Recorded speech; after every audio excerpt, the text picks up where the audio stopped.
Quickfire Reviews is a review show where questions are asked to willing participants in a rapid-fire fashion. These questions have everything to do with the game, nothing else.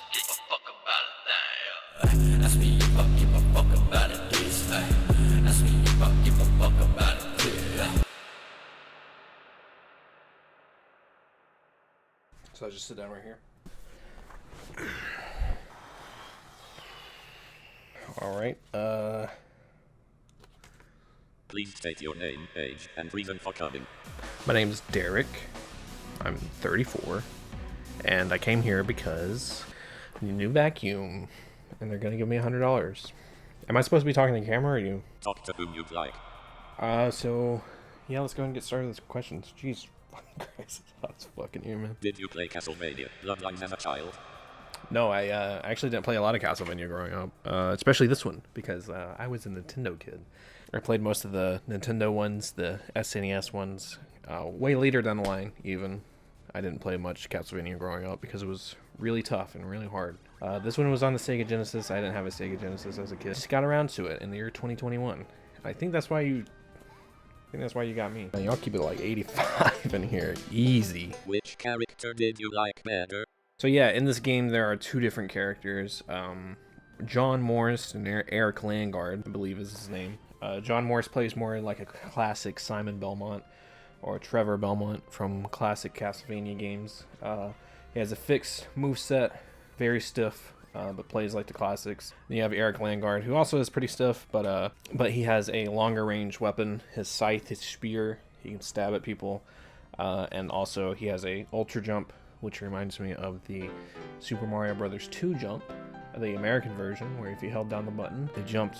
Really? Is this what you're looking for? Like, What did you think of the bosses?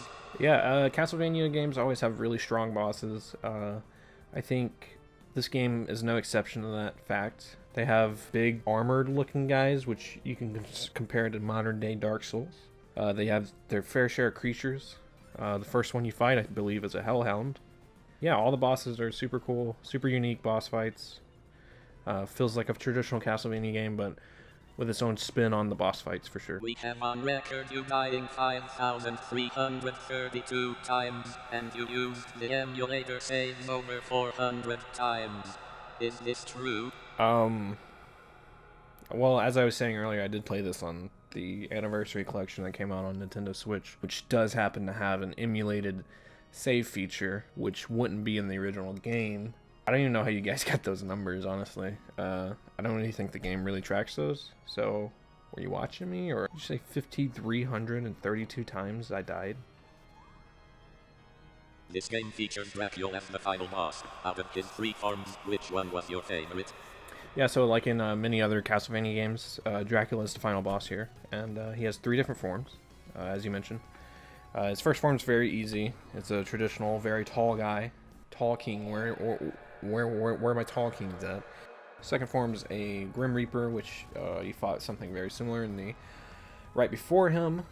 So that form was pretty simple and pretty easy. And then his third form was probably the hardest boss in the game, where he turns into this demon-looking dude. And that's, yeah, like I said, probably the hardest boss fight in the game. He throws a lot of different projectiles at you. I don't even know how I got through it, to be honest. But I did. I got through it. This game features a password system. How does this affect a young Asian American like yourself? What?